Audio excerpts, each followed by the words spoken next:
jadi wakil saya duduk manis. Iya iya. Gitu. Saya dulu mencalonkan gubernur juga itu atas desakan teman-teman. Beliau saya kenal sebagai tokoh Gorontalo di Jakarta. Harus mampu meyakinkan DPP PDIP.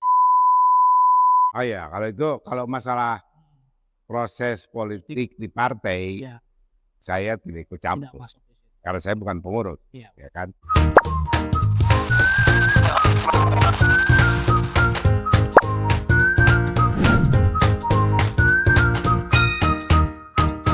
Hai, bertemu lagi dengan saya Andi Arifudin dalam Cover Story. Ini akan membahas berbagai hal yang lagi tren, termasuk kisah-kisah inspiratif yang ada di sekitar kita.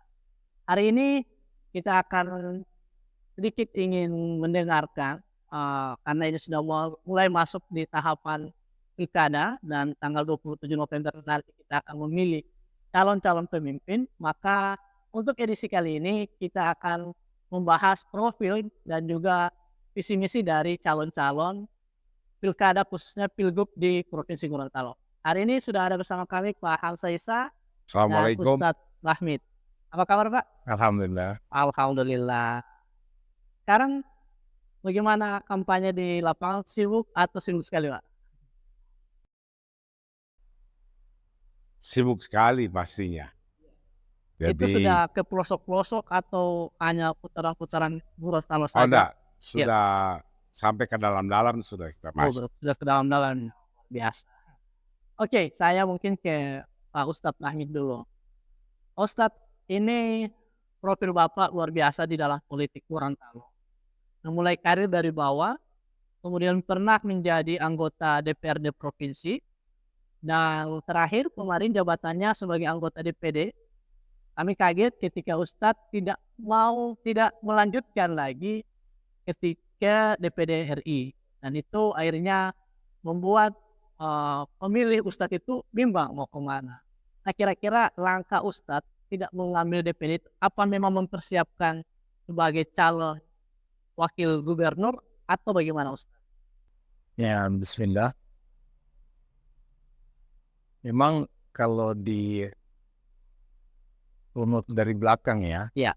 saya bukan orang yang punya cita-cita di politik. Oke. Nah, bahkan itu sejak saya SMP, SMA, Iya. kuliah, politik itu bukan sebuah tujuan. Tujuan saya pulang dari Mesir, itu bagaimana bisa jadi dosen, bisa jadi cendekiawan, bisa menulis buku, bisa Iya. seorang ilmuwan. Dan waktu itu figur yang menjadi idola saya adalah Pak Dr. Profesor Quraisy Shihab. Oke. Sehingga saya pingin saya seperti beliau. Iya. Gitu. Tapi itulah perjalanan, kita tidak tahu kemana arah. Saya pulang dari Mesir, ternyata malah terlibat di politik. Malah diangkat waktu itu menjadi ketua partai. Iya. Saya menjadi ketua partai saat itu umur saya baru sekitar 25 tahunan. Luar biasa. Ketua DPW PKS waktu itu. Selama 2 periode, lalu setelah itu saya terjun di DPRD. Iya. Lalu saya maju di Pilwako, Iya. Iya. kalah waktu itu, belum menang. Iya. Lalu setelah itu saya melanjutkan ke DPD. Iya. DPD waktu itu juga bukan karena pilihan saya, tapi karena dipilihkan. Ya sudahlah, saya ikuti dan ternyata menang. Periode kedua memang pilihan saya juga. Iya. Lebih serius, setelah itu saya memang sudah niat, sudahlah ini periode terakhir saya di legislatif, Iya. di politik. Saya sudah tidak punya minat lagi, saya ingin kembali back to basic. Ya, seperti itu niatnya, back to Iya. basic. Karena waktu itu saya berpikir yang namanya ingin memberi manfaat kan sebenarnya bisa di mana saja. Betul. Setelah itu tarikan politik datang, Iya. kuat sekali Oke. untuk pilkada, Iya. terutama pilgub dan pilkada kota. Iya.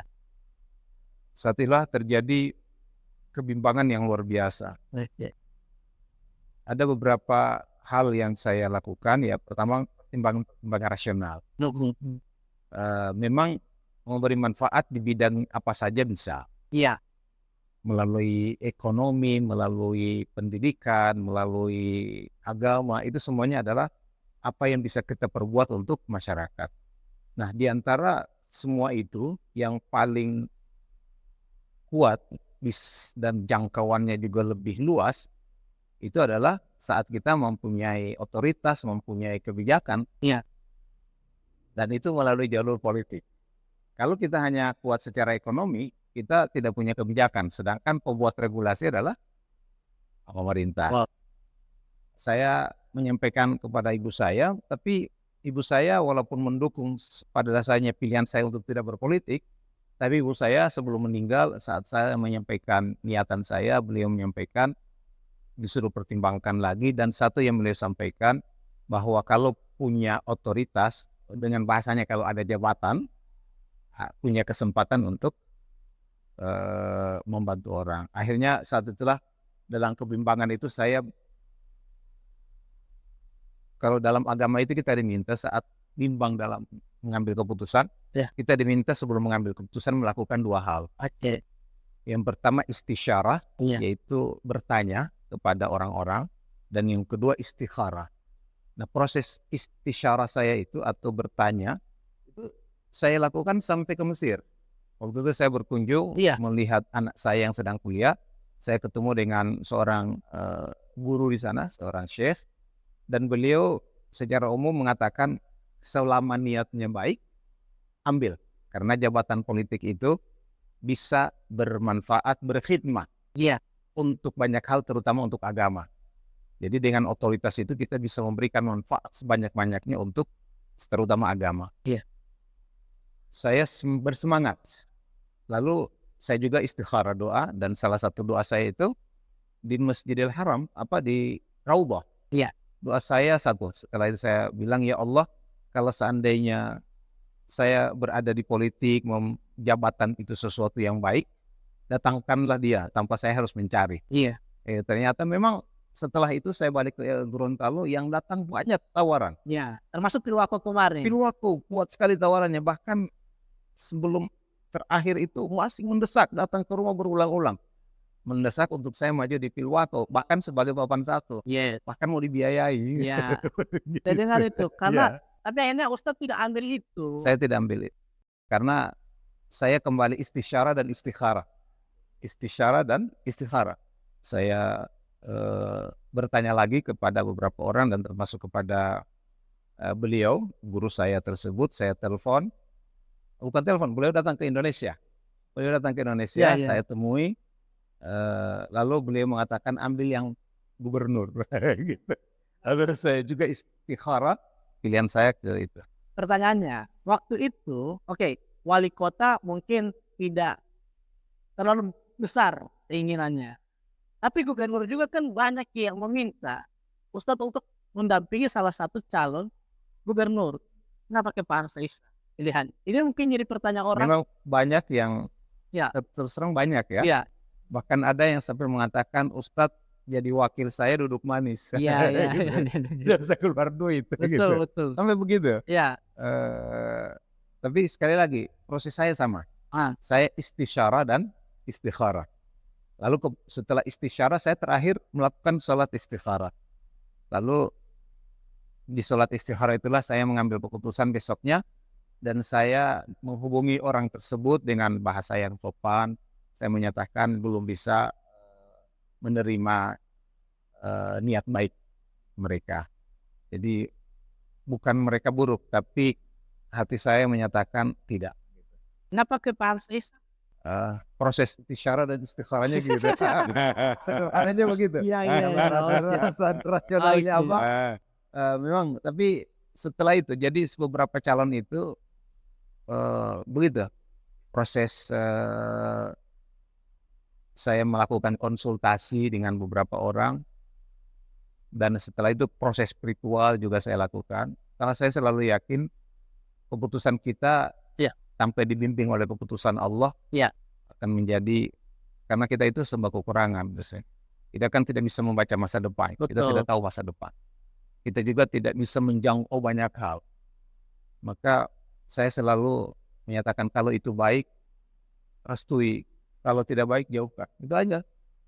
Jadi saya dalam menjalani semua ini tenang-tenang saja, saya tidak ada, stres karena saya meyakini apa yang Allah pilihkan itulah yang terbaik dan pilihan saya sekarang, saya yakini insyaallah inilah yang terbaik. Itu komunikasi dengan Pak Hamzah sudah lama atau pada saat proses istikharah itu memang sudah, "Ah, ini orang yang paling cocok lah." Sebelum beliau termasuk yang komunikasi agak belakangan. Oh, belakangan ya? Heeh. Iya iya iya. Sebelumnya sudah ada yang komunikasi, Ah, sudah datang ke rumah berapa kali, iya. ketemu di Jakarta berapa kali ketemu di Jakarta. Proses itu berjalan sampai beliau datang. Nah, akhirnya memilih untuk bersama-sama Pak Hamzah di Pilgub Gorontalo 2024. Ya, itulah pilihan yang saya putuskan. Kenapa harus Pak Hamzah, kenapa tidak yang lain atau kenapa tidak wali kota? Ini sudah surveinya paling tinggi waktu itu, tapi akhirnya karena kami pikir juga waktu itu Ustadz tidak akan maju ke mana-mana, tiba-tiba pada saat deklarasi ada hadir, menerima rekomendasi. Ya, bahkan setelah saya menolak Iya semuanya, iya yang tersisa kan tinggal 2 ya, iya tinggal wali kota iya, dan wagub. Wagub, Wagub dengan beliau, karena iya yang lain saya sudah iya tutup. iya, ah, Terakhir lalu saya menyatakan untuk yang wali kota karena mereka juga ingin segera ada keputusan, saya nyatakan tidak.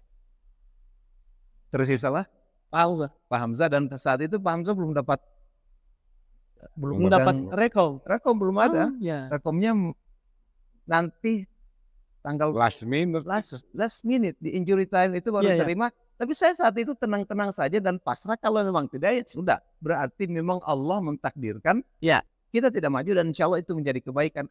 Saya pulang waktu itu dari Kamboja, Mhm.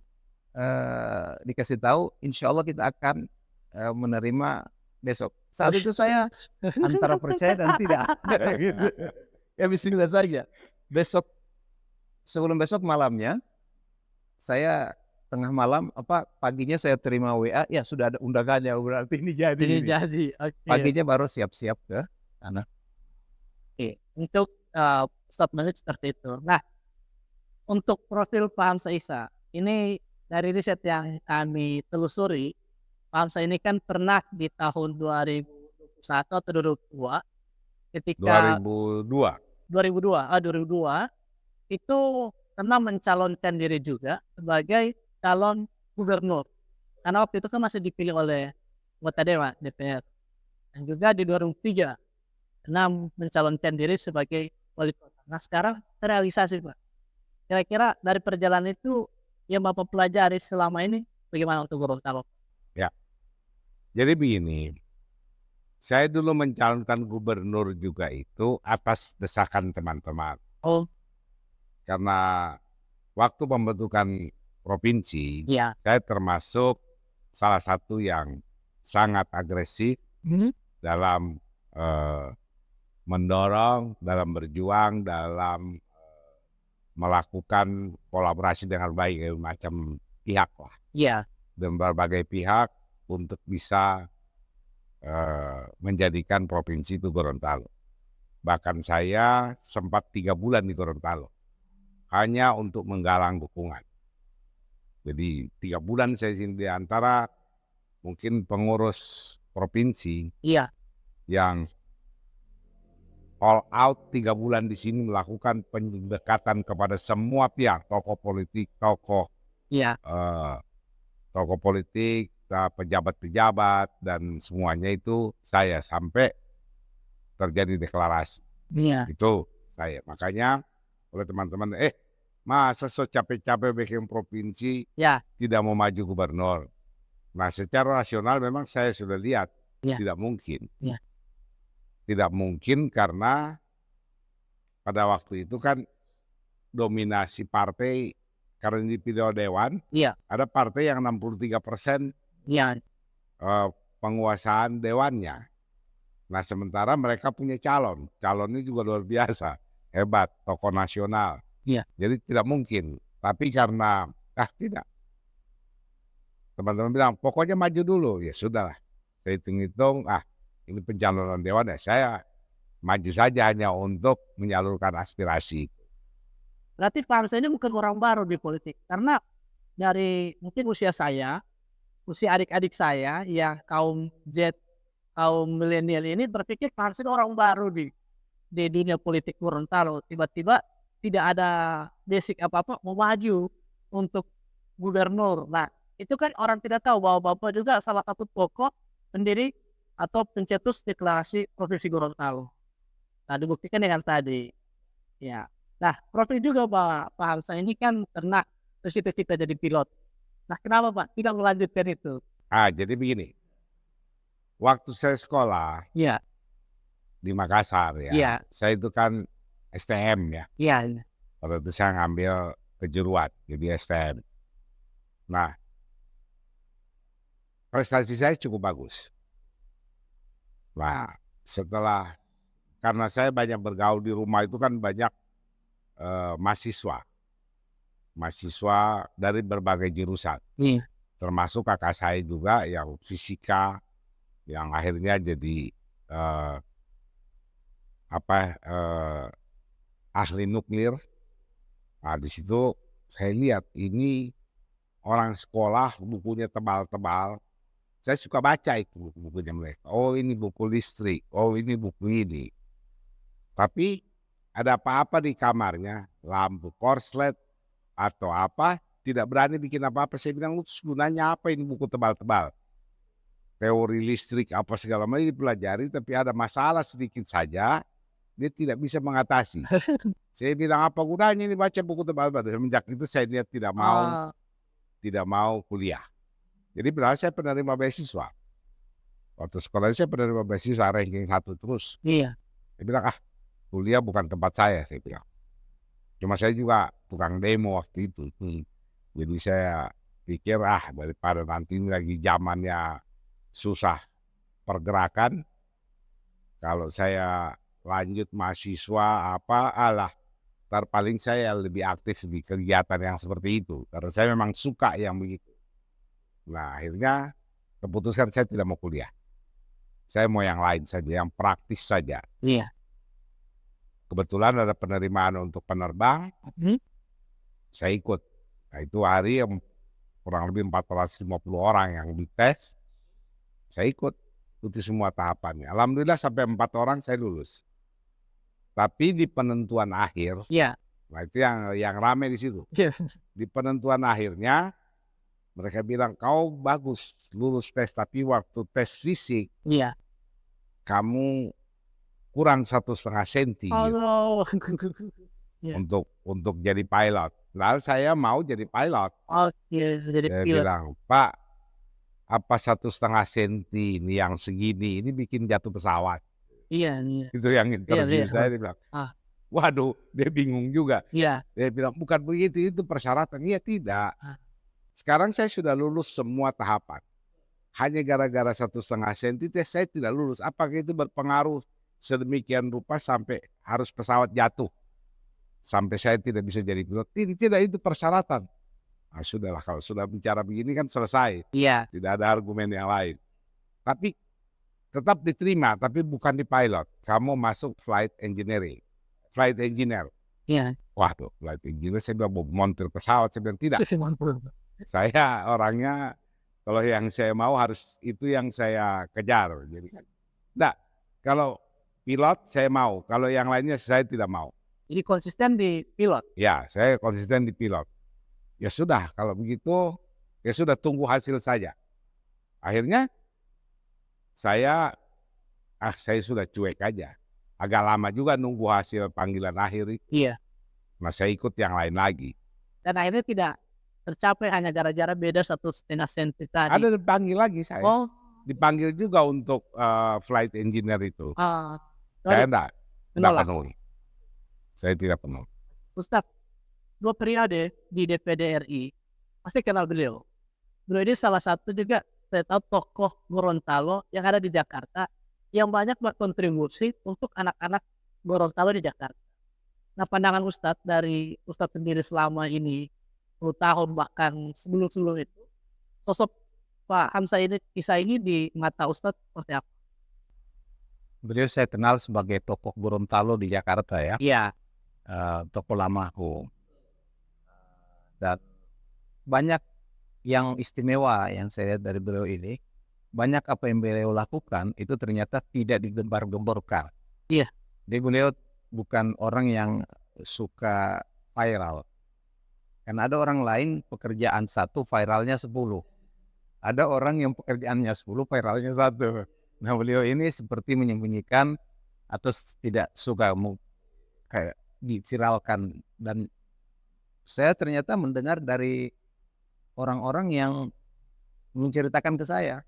Ada teman di Kemenak, sekarang Kakan Kemenak, itu akan kami suka dibantu oleh Pak Hamzah. Ada beberapa mahasiswa yang menyatakan kami dulu dari Jakarta tidak ada tiket untuk ke Gorontalo, kami dibantu dan sebagainya. Terakhir kan yang beliau bantu juga kan bukan yang terakhir, tapi yang saya dengar Owan itu Iya. bisa berhasil, salah satunya yang paling ngotot, yang paling getol berkontribusi adalah beliau pada saat orang menyatakan itu sesuatu yang mustahil. Nah, ini kan orang yang ingin berbuat, dan Gorontalo ini butuh sebuah ketulusan, bukan butuh pencitraan. Kalau pencitraan itu mudah, sewa media yang kita lakukan kecil, tapi beritanya bombastis. Sudah selesai. Kasihan Indonesia atau kasihan Gorontalo ini kalau hanya diberikan pencitraan semua gitu. Kita pingin mensejahterakan ini Gorontalo. Hasil dari pencitraan itu kan atau sekedar mengambil untung. Hasil dari Gorontalo yang sudah berapa puluh tahun ini kan kemiskinan masih besar. Padahal kita pingin Gorontalo ini berpisah karena ingin mensejahterakan Gorontalo. Tapi ternyata kemiskinan justru naik. Maka oleh karena itu saya pingin, orang sering bertanya kan, Pak Hamzah ini saat masuk ke Gorontalo popularitasnya masih Di bawah. di bawah. Oke lah, di bawah. Tapi beliau adalah, saya melihat insya Allah yang paling, bukan yang lain tidak tulus ya. Iya. Saya melihat beliau adalah orang yang paling serius, paling tulus, ingin berbuat untuk Gorontalo. Saya ingin berkolaborasi dengan sosok yang seperti ini. Karena kita ingin kerja memberikan yang terbaik. Kalau cuma sekedar mencari jabatan, saya sudah tidak suka berada di jabatan. Karena berada di jabatan itu banyak tanggung jawab, stres, pusing. Iya.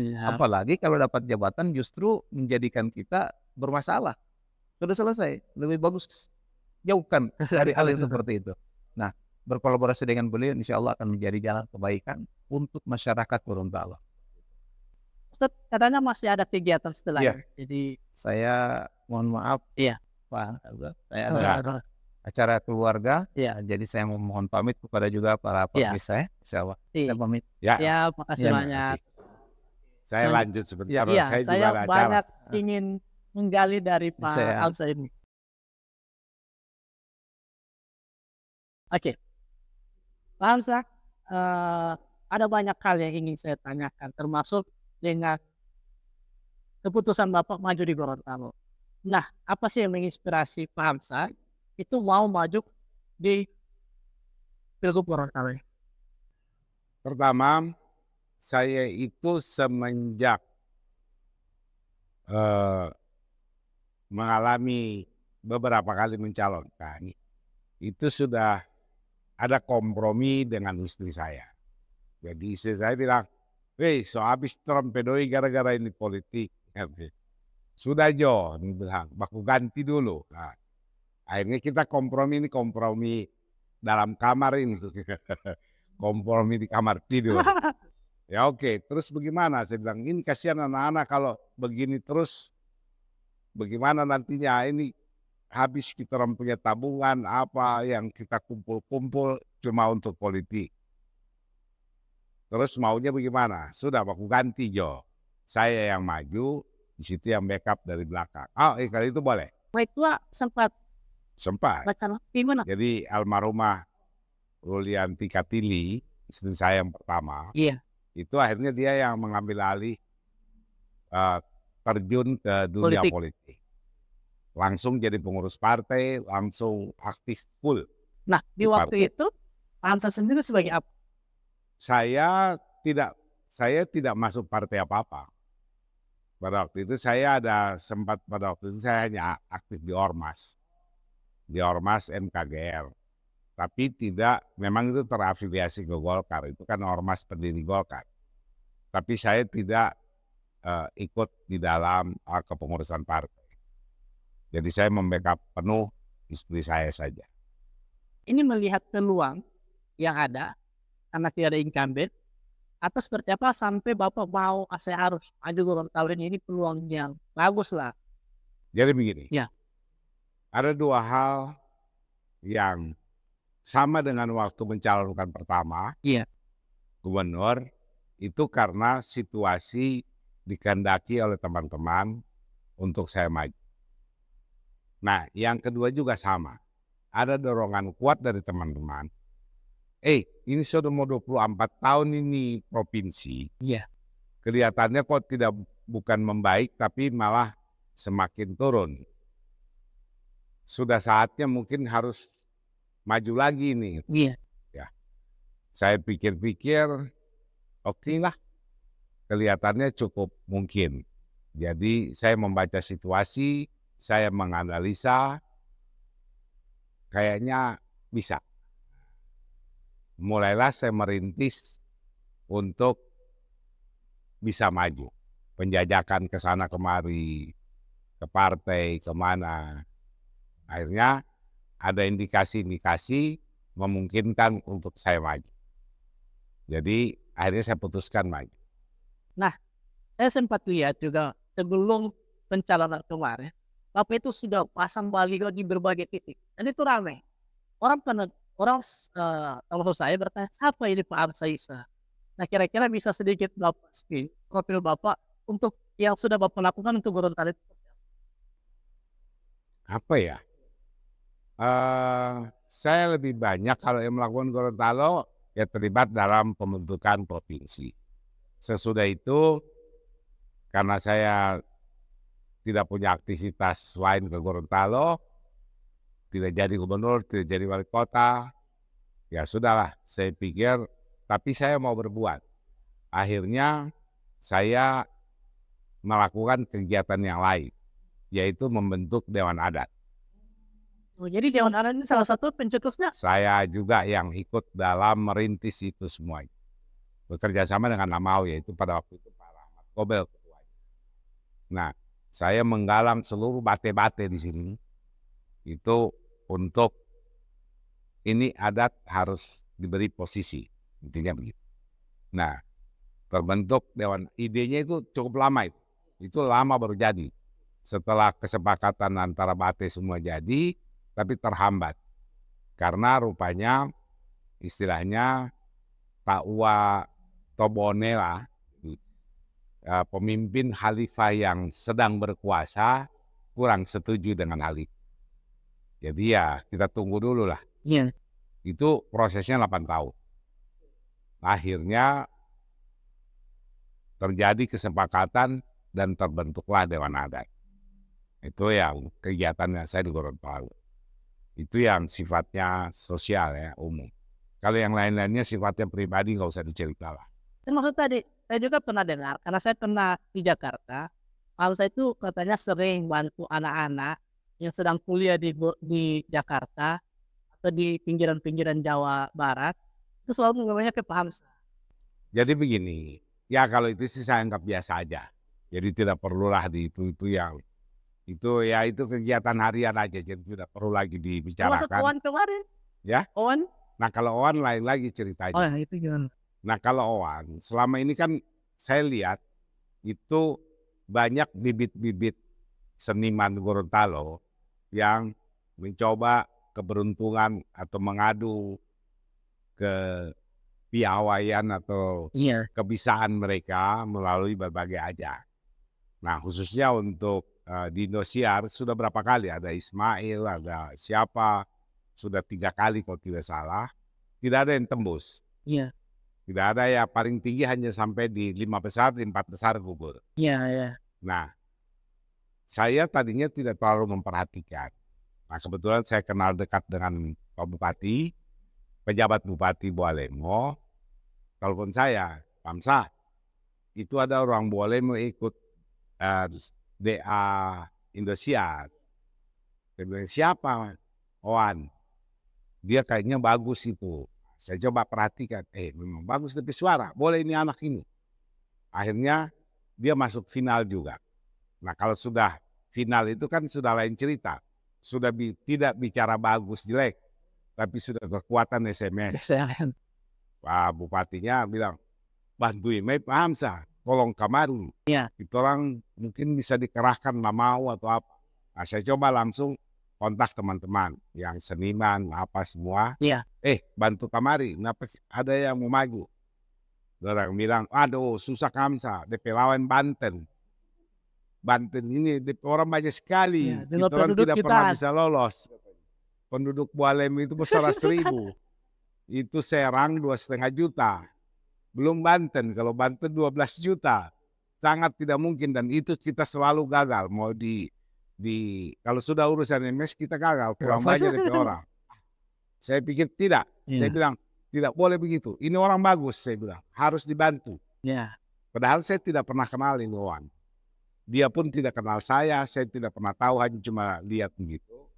Sudah, saya coba atur strategi menggalang SMS. Saya kerahkan semua network yang saya punya. Sudah bukan bicara orang Gorontalo lagi. Mau orang Cina, orang Batak, orang Jawa, orang Sunda, orang Bugis. Pokoknya yang ada hubungan sama saya minta membackup. Tetangga lama, tetangga baru. Di kompleks lama, kompleks baru. Saya ini kan sampai, saya kan sebetulnya tidak terlalu aktif di dangdut. Kalau biasanya paling sering kalau ikuti acara itu ya Java Jazz, Jack Jazz, kayak gitu-gitu saya ikut. Ini saya punya anak protes, kok rajin amat di dangdut, sejak kapan katanya? Sejak kapan aktif dangdut? Bilang, sudah ini lain. Lain. Nah akhirnya dengan upaya keras itu, jadi tapi karena saya membackup untuk meyakinkan orang-orang yang saya ajak mendukung, saya harus hadir tiap hari di studio. Oh studio, berarti Bapak setiap waktu itu hadir di Hadir setiap kali tampil itu saya hadir. Dan sengaja saya pakai baju yang menyolok. Menyolok paling depan. Biar disorot kamera terus-terusan. Jadi sambil saya kirim ke teman-teman ke teman-teman. Jadi ya saya nggak kirim DA Oan, DA 100 Oan. Dan alhamdulillah itu membuat Oan sampai bisa sukses di DA. Nanti sudah jadi juara baru dia ketemu saya. Jadi luar biasa, tidak mengubar-ubar di depan ya. Oh ini Oan saya yang bawa dan sebagainya. Oh tidak. Memang saya pikir saya bukan seperti itu. Jadi apa yang disampaikan oleh Ustadz tadi seperti itu. Ya kira-kira ya itu kan bukan saya yang bilang. Menurut beliau begitu ya. Tapi memang saya tipe orang kalau saya mau berbuat saya lakukan. Jadi bukan apapun kalau saya lihat itu bagus, baik dan sifatnya baik untuk orang lain, saya pasti akan terlibat dan ya kecuali kalau saya tidak ada kesempatan atau tidak punya waktu untuk itu. Tadi Pak Hamzah bilang jejaring yang Bapak gunakan cukup luas. Nah, ini juga relevan dengan pertanyaan saya. Soal Pak Hamzah mampu meyakinkan DPP PDIP untuk memilih Bapak sebagai calon mereka. Padahal di Gorontalo sendiri, ketua partainya itu juga mencalonkan diri sebagai wakil gubernur. Nah, kira-kira sejauh apa jaringan yang Bapak miliki sehingga mampu meyakinkan mereka PDI untuk memilih Bapak? Sebetulnya tidak ada yang istimewa sebenarnya. Ya memang saya ada teman-teman di sana, di partai lain juga ada, di PAN juga saya punya teman, di Golkar juga ada. Ya karena memang saya bergaul dengan semua orang. Jadi kedekatan-kedekatan yang ada itu kedekatan pribadi saja, tidak spesifik sebenarnya. Nah tapi karena saya waktu itu sudah menganalisa dan saya memang sudah memilih jalurnya adalah PDIP, yang kebetulan saya juga punya KTA-nya. Oh, jadi pengurus juga partai? Saya bukan pengurus, tapi saya anggota biasa. Oh, anggota biasa. Anggota biasa. Karena teman-teman saya juga banyak di situ. Nah, Setelah itu semua ya saya lakukan pendekatan seperti biasa lah, tanya-tanya. Iya. Kalau mereka sudah punya calon untuk gubernur atau tidak. Mereka bilang belum ada. Belum ada. Terus saya menawarkan diri, kira-kira kalau saya mau maju boleh enggak? Dia bilang, oh boleh, kita nggak punya orang. Tapi you harus melalui proses seperti biasa. Oh enggak apa-apa, saya bilang. Saya justru tidak mau main potong kompas. Saya mau bergerak sesuai aturan. Oh, oke. Ya sudah. Jadi setelah itu dia bilang, saya mendaftarlah. Jadi saya itu mendaftar ke 3 partai. Apa-apa itu, Pak? PDIP, Oke. PKS, Oke. dan PAN. PAN. Saya juga mau mendaftar ke Nasdem.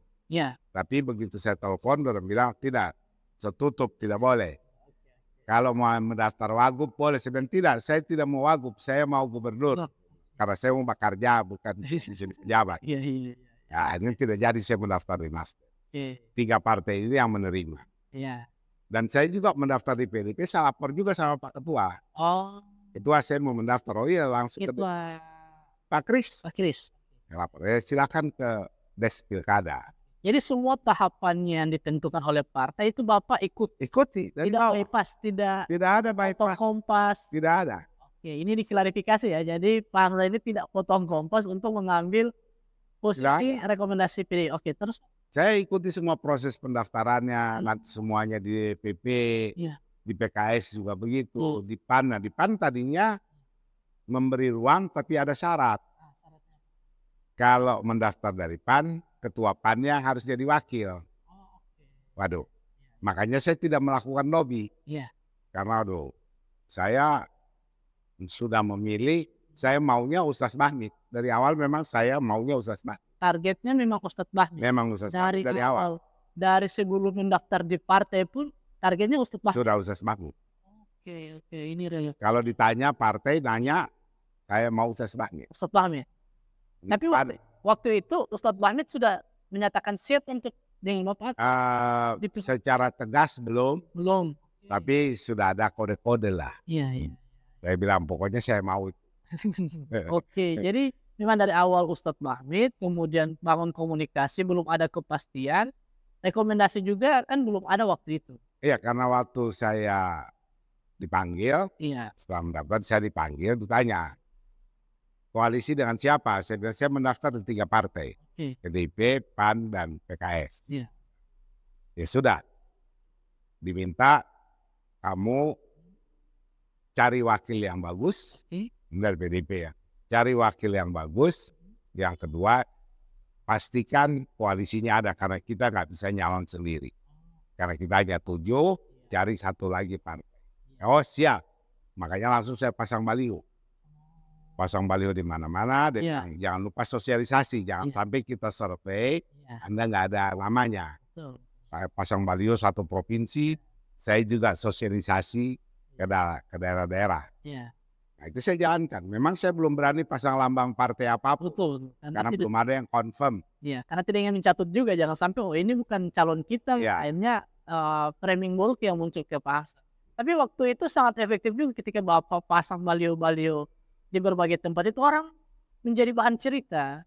Pak Hamzah ini siapa? Nah, setelah di riset ya Pak Hamzah ini pernah berbuat juga untuk Gorontalo. Jadi ya itulah. Kemudian ya proses apa adanya. Sampai di DPP, ya sebetulnya kan saya tidak bersaing dengan Pak Kris. Saya bersaingnya dengan Pak Nelson. Karena Pak Kris kan mencalonkan wakil. Wakilnya.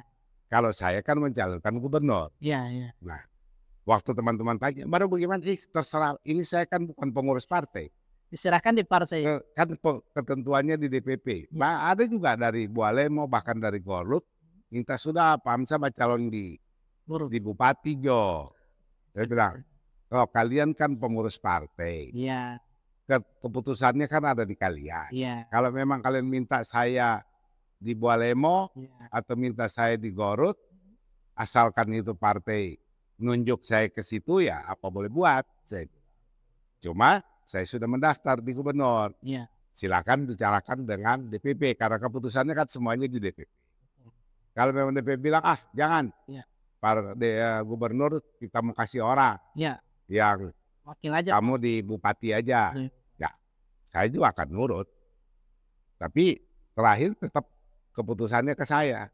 Ya, masa saya mau tolak? Kan gitu. Dan itu membuat konstelasi politik di Gorontalo itu sempat berubah ketika Bapak diberikan rekomendasi untuk maju sebagai pilgub. Akhirnya kan ada beberapa keputusan-keputusan yang mungkin itu dianggap merugikan dan sebagainya. Tapi itu kan proses politik yang berjalan. Oh ya, kalau masalah proses politik di partai, Iya.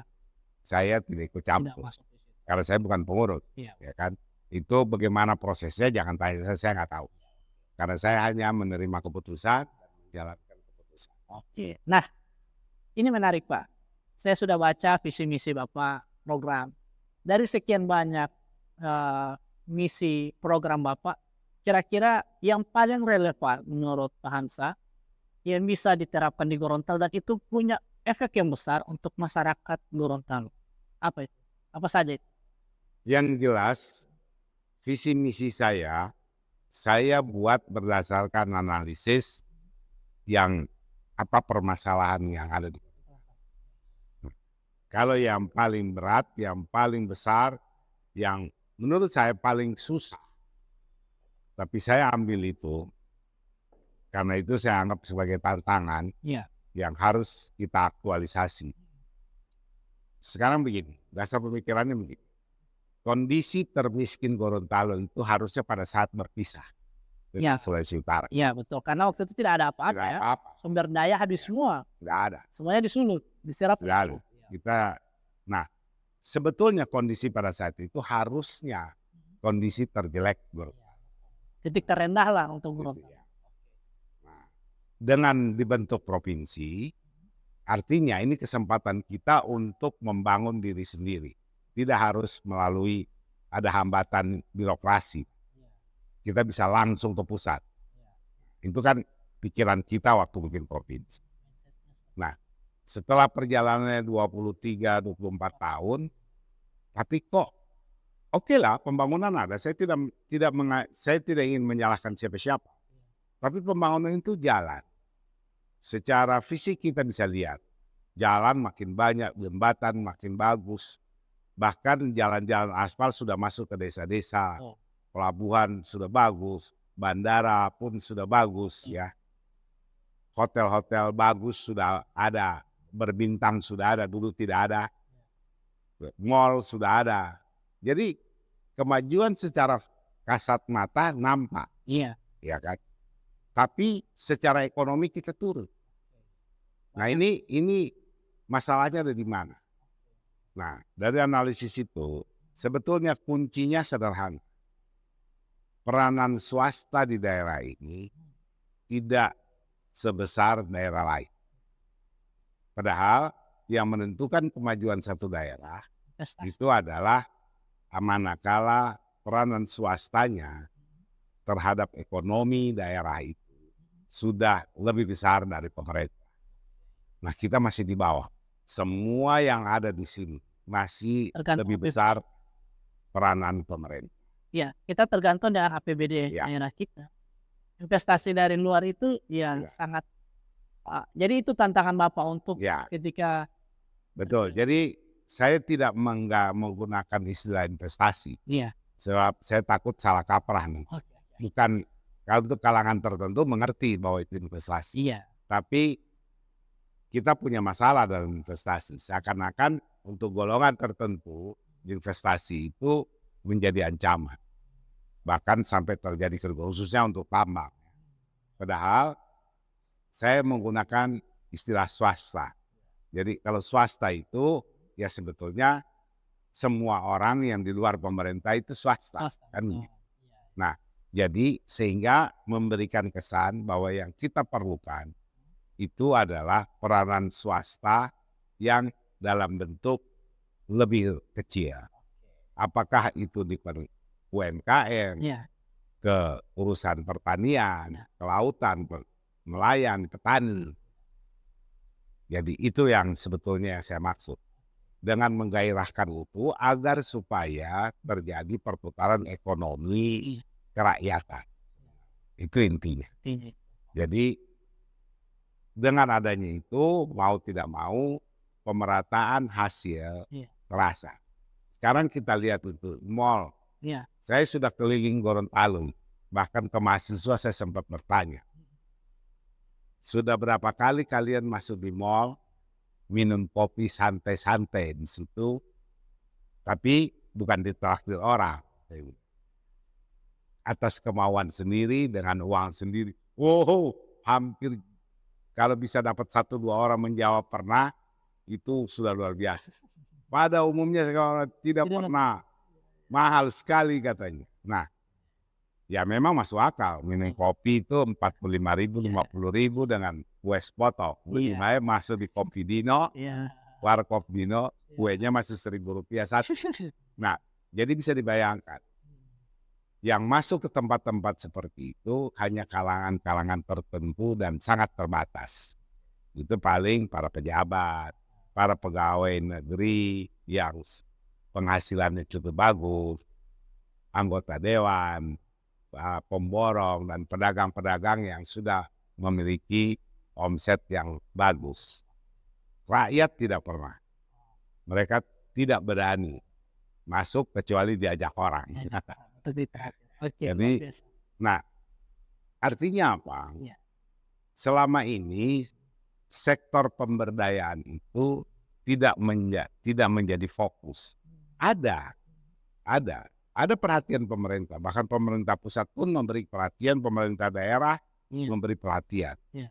Nah, tapi kan ya mengingat anggaran pemerintah terbatas dan tidak cukup besar untuk bisa mengangkat itu mau tidak mau kita harus menggunakan strategi lain. Jadi pendekatannya tidak bisa pakai uang pemerintah. Itu harus B2B. Jadi business to business. Harus swasta yang masuk. Masuk mendampingi swasta-swasta yang ada di sini. Jadi bukan hanya sekedar investasi, tapi mereka mendapat pendampingan sehingga mereka bisa naik kelas. Itu intinya. Itu yang akan saya kerjakan. Oke, dan sekian banyak itu jadi fokus utama karena memang melihat kondisi Gorontalo juga yang dari awal harusnya terpuruk, ternyata semakin kesini trafiknya bukan naik, malah turun-turun terus. Dan miskin itu bukan hanya rakyat. Kemiskinan itu sudah merembet ke pemerintahan. Nah, coba Bapak lihat saja, banyak yang teriak TPP belum dibayar, THR belum dibayar, bahkan ada yang kalau di swasta itu dibilang PHK massal. Listrik kantor Padang belum dibayar. Nah, jadi itu artinya kenapa? Karena tidak ada uang kan? Artinya pemerintah juga sudah miskin. Jadi yang miskin ini bukan hanya rakyat. Pemerintah daerah kita pun sudah miskin sekarang. Coba bayangkan. Provinsi Gorontalo APBD-nya itu dari 2019 2,1 triliun. Itu turun terus. Sekarang tinggal 1,6 triliun. Ya memang alasannya COVID lah, apapun. Tapi itu adalah bukti nyata bahwa kita menurun. Nah, penurunan ini katakanlah daerah lain juga kan ada penurunan, tapi kita kenapa turunnya jauh? Karena kita tidak punya PAD. PAD-nya rendah sekali. Sehingga dampak penurunan itu akan sangat terasa terhadap yang lainnya. Bukan cuma rakyat yang miskin tadi, bahkan pegawai negeri pun terdampak. Nah, ini artinya ini swasta ini harus digerakkan. Karena mereka adalah sumber PAD yang akan memperkuat fiskal pemerintah daerah. Nah, terakhir Pak, ini saya juga menerima banyak masukan dari netizen, saya juga membaca beberapa konten Bapak di media sosial. Menurut masyarakat bahwa Bapak itu hanya aktif di media sosial, tapi belum menyentuh pelosok-pelosok di berbagai daerah di Gorontalo ini. Nah, mereka itu berharap Bapak itu bisa menyentuh mereka sehingga program yang Bapak sampaikan itu bisa langsung tersampaikan. Nah, kira-kira dari Bapak sendiri sudah melakukan itu atau? Sudah, sekarang ini tiap hari ini 5-6 titik saya turun. Sudah masuk ke pelosok-pelosok, Iya, iya. bahkan di kota saya baru sedikit, Oh, di kota malah lebih sedikit dari Bapak. lebih sedikit. Jadi saya justru masuk ke pelosok-pelosok. Iya, Tapi ya saya harus akui, kalau dalam masa pemilihan seperti sekarang ini, iya. kita baru merasakan bahwa ternyata Gorontalo itu sangat luas. Mau tanggal ada, mau Gorontalo. Oke. Tiap hari jalan ke sana kemari masih banyak yang belum kita bisa capai. Jadi ya apalagi Dan range waktu yang ya ini kan singkat ya.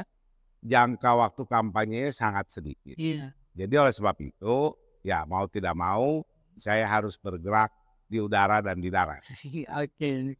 Udaranya saya untuk membantu jangkauan saya, Oh, daratnya saya kejar semaksimal mungkin yang saya bisa. tapi memang sudah daerah terjauh sudah. Popayato, Wah itu sudah, Torsi aja sudah. Bone Bolango di mana terjauh? Bone Bolango saya memang belum sampai Bilung Ala, belum. Oh, belum. Karena memang saya agak tunda di sana, karena jalannya belum selancar ya. Masih buka tutup. Oh iya, iya, iya. Ya kan? Ya tunggu saja mudah-mudahan dalam waktu dekat itu terbuka sehingga saya bisa lebih cepat, lebih baik saya masuk daerah lain.